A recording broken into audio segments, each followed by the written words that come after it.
وقال الشيطان لما قضي الأمر إن الله وعدكم وعد الحق ووعدتكم فأخلفتكم وما كان لي عليكم من سلطان إلا أن دعوتكم فاستجبتم لي فلا تلوموني ولوموا أنفسكم ما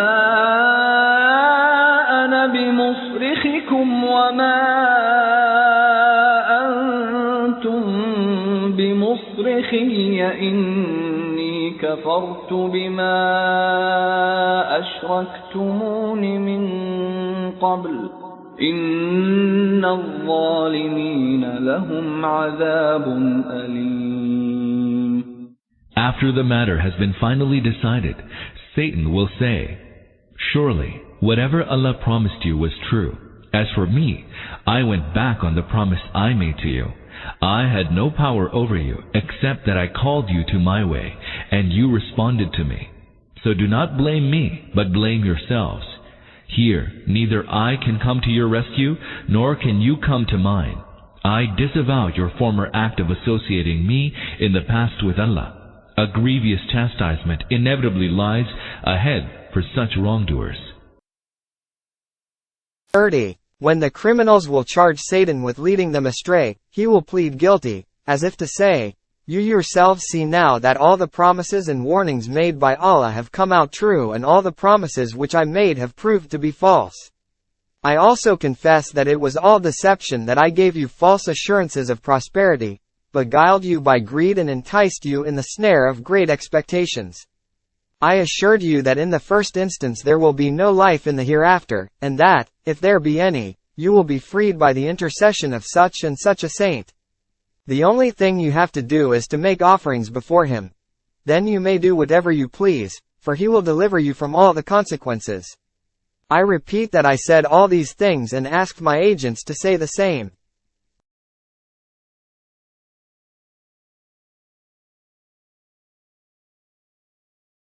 31. That is, you cannot say and prove that it was I who forced you to follow the wrong way, whereas you wanted to follow the right way. You will yourselves admit that it is not so.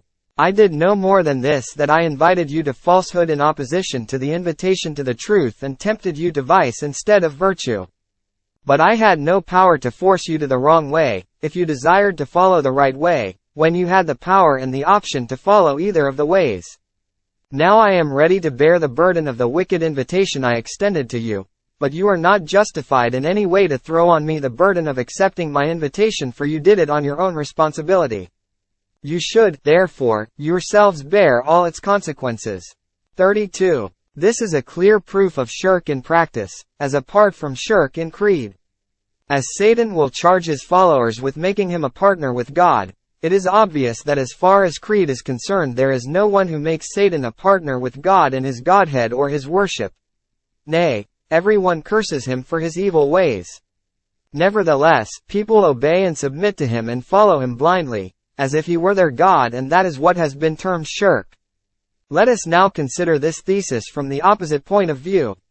Someone might say that this does not hold good, for this is based on a mere saying of Satan which has been cited here. First, this objection is not sound because Allah himself would have refuted it, had it been baseless. Secondly, this is not the only instance of shirk in practice in the Quran. Here are a few more instances of this. A. It charges the Jews and Christians with shirk because they set up their priests and monks as their lords besides Allah. Surah At-Tawbah, Ayat 31. B. Those who follow the superstitious customs have been called mushriks. Surah Al-An'am, Ayats 136 to 139. C. Those who follow their lusts have been charged with making themselves as their God. Al-Furqan, Ayat 43. D. Those who are disobedient to Allah have been accused of worshipping Satan. Surah Saba, Ayat 60. E. Those who follow man-made laws without Allah's sanction have been reproved for setting up the makers of the laws without Allah's sanction as partners with God. Surah Ham Sajda, Ayat 21. All the above instances are clear proofs of the fact that shirk is not confined to this creed alone, that one might set up a partner with Allah in His Godhead as an article of faith. But it is also shirk that one should follow and surrender to someone other than Allah without any divine sanction or in spite of a divine prohibition. Such a one shall be guilty of shirk even though the follower might be at the same time cursing him whom he follows and obeys. The only difference between the two kinds of shirk may be the extent of the crime and not its nature. وَأُدْخِلَ الَّذِينَ آمَنُوا وَعَمِلُوا الصَّالِحَاتِ جَنَّاتٍ تَجْرِي مِن تَحْتِهَا الْأَنْهَارُ خَالِدِينَ فِيهَا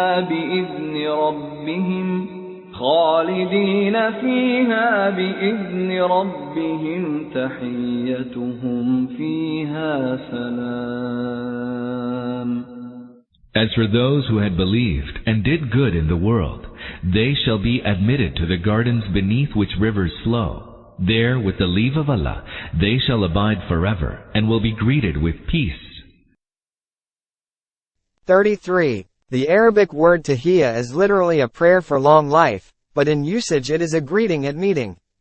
Therefore, the expression may mean, they will welcome one another with peace be upon you, or will be welcomed with these words.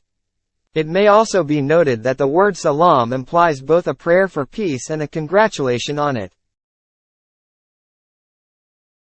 أَلَمْ تَرَ كَيْفَ ضَرَبَ اللَّهُ مَثَلًا كَلِمَةً طَيِّبَةً كَشَجَرَةٍ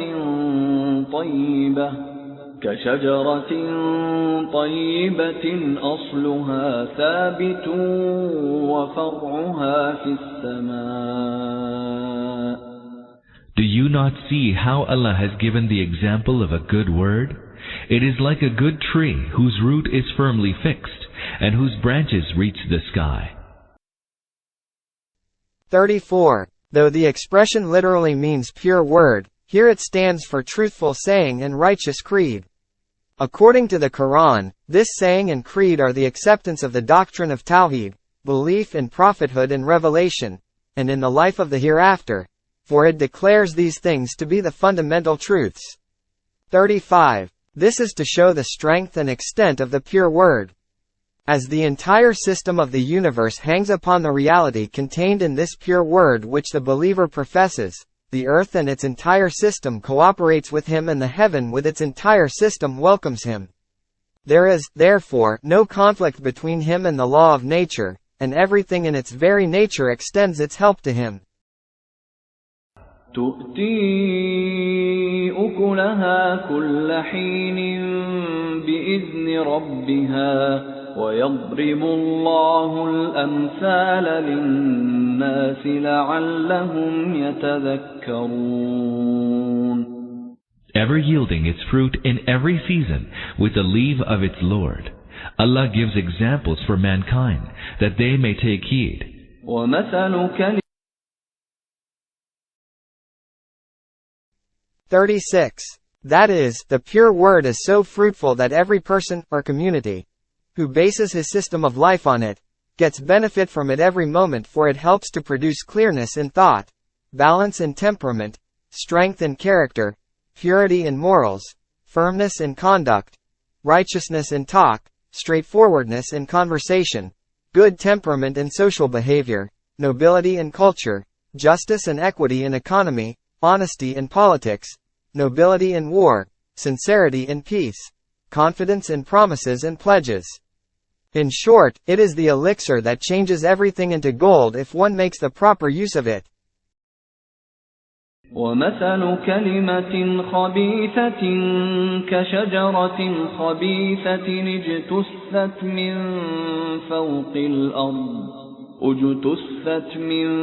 فَوْقِ الْأَرْضِ مَا لَهَا مِنْ قَرَارٍ. And the example of an evil word is that of an evil tree, uprooted from the surface of the earth, wholly unable to endure. 2. 37. Evil word is the opposite of pure word.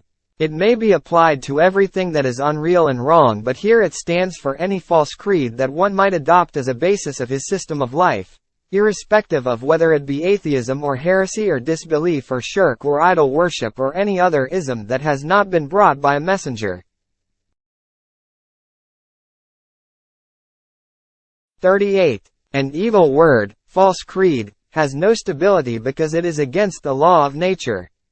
Therefore, everything in the universe opposes it and refutes it, as if the earth hates it and is ready to spit out its seeds every time they are sown in it, and if some seed succeeds in growing an evil tree, heaven suppresses down its branches. In fact, false creed could never have been allowed to develop, if man had not been given the freedom of choice and respite for work for the sake of his trial. That is why when same foolish people exert to establish a system of life on it, it is allowed to grow to a certain extent, but it produces nothing but harmful results as long as it lasts. And no sooner does it encounter with adverse circumstances than it is thoroughly uprooted from the earth. The distinction between the pure word and the evil word is so apparent that anyone who makes a critical study of the religious, moral, intellectual and cultural history of the world can perceive it easily. For the pure word has always been the one and same during the whole history of mankind and has never been uprooted. On the contrary, there have been innumerable evil words, but each and every one has been so uprooted that there has remained hardly anything of it except its name in the pages of history. Nay, some of these had proved to be so absurd that if these are mentioned today one wonders how one could have followed such nonsensical things. There has been another noteworthy difference between the two words. Whenever and wherever the pure word has been adopted by an individual or a community, its blessings had not been confined to that individual and community but had benefited all around them. On the contrary, whenever and wherever an evil word has been adopted by an individual or a community, its evils had spread chaos and disorder all around them. In this connection, it should also be noted that the parable of the pure word and the evil word explains the same theme that had been explained by the similitude of the mound of ashes that is blown away by the wind of the stormy day, Ayat 18, and of the foam of flood, and the scum of the melted metals. Surah Ar-Ra'd, Ayat 17. يثبت الله الذين آمنوا بالقول الثابت في الحياة الدنيا وفي الآخرة ويضل الله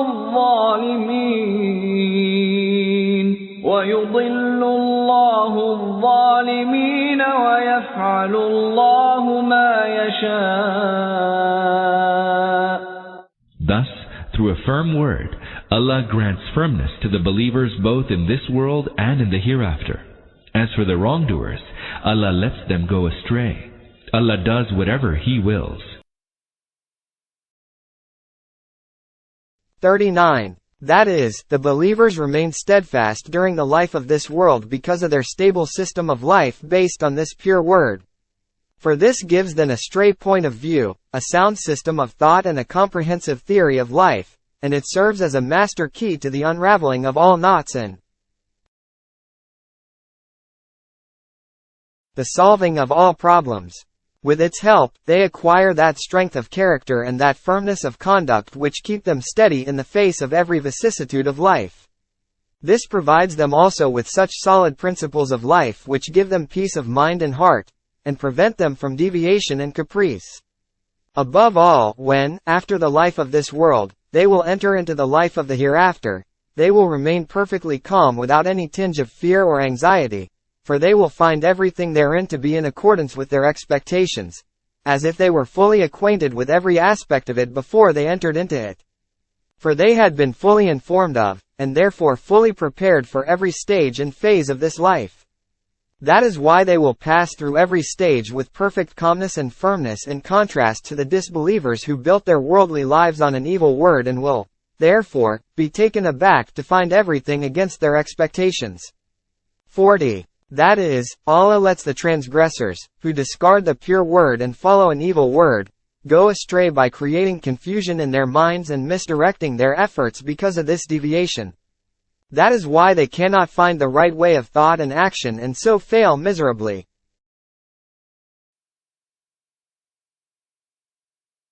ألم تر إلى الذين بدلوا نعمة الله كفرا وأحلوا قومهم دار البوار.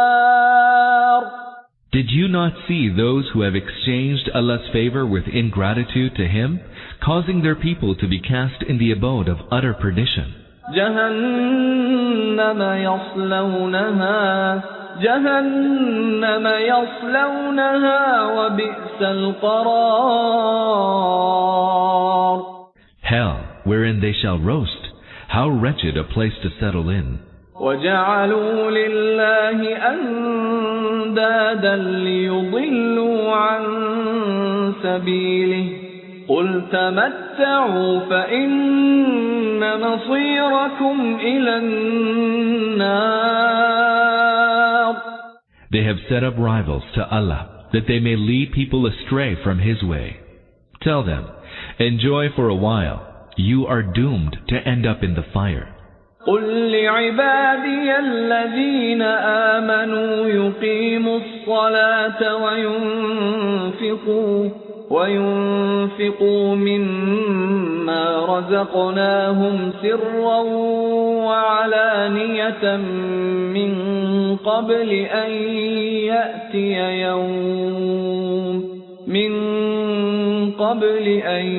يأتي يوم لا بيع فيه ولا خلال. O Prophet, tell those of my servants who believe that they should establish prayer and spend out of what we have provided them with, both secretly and openly, before there arrives the day when there will be no bargaining, nor any mutual befriending. 41. That is, the believers should adopt an attitude of gratitude in contrast to the disbelievers. Ayat 29. The practical form their gratitude should take is that they should establish salat and spend their wealth in the way of Allah. 42. That is, on that day none shall be able to rescue himself either by ransom or by intercession. الله الذي خلق السماوات والأرض وأنزل من السماء ماء فأخرج به من الثمرات رزقا لكم وسخر لكم الفلك لتجري في البحر بأمره وسخر لكم الأنهار. It is Allah who created the heavens and the earth, who sent down water from the heaven, and thereby brought forth a variety of fruits as your sustenance. Who subjected for you the ships that they may sail in the sea by His command. Who subjected for you the rivers. 43. That is, it is the same Allah whose bounties they are repaying with ingratitude and disobedience and with whom they are setting up equals even though He has been so bountiful to them. وَسَخَّرَ لَكُمُ الشَّمْسَ وَالْقَمَرَ دَائِبَيْنِ وَسَخَّرَ لَكُمُ اللَّيْلَ وَالنَّهَارَ. Who subjected for you the sun and the moon, and both of them are constant on their courses. Who subjected for you the night and the day. 44. The words sakkara lakum of the text in ayats 32 to 33 have misled those people who have translated these into subjected to you. So much so that some of them interpret these verses to mean that the main aim of the life of man is to bring the earth and heavens under his subjection, whereas their real meaning is, the earth and heavens are subjected to certain laws and they serve you under these laws. As a matter of fact, Allah has subjected all these things to such laws as are beneficial for man. Had not a ship been subjected to certain physical laws, there could have been no navigation at all. Had not a river been subjected to certain laws, it could not have been possible to take out canals from them. Likewise, if the heavenly bodies, the sun and the moon, etc., and the earth and day and night had not been subjected to certain fixed laws, life could not have been possible, not to speak of civilized life.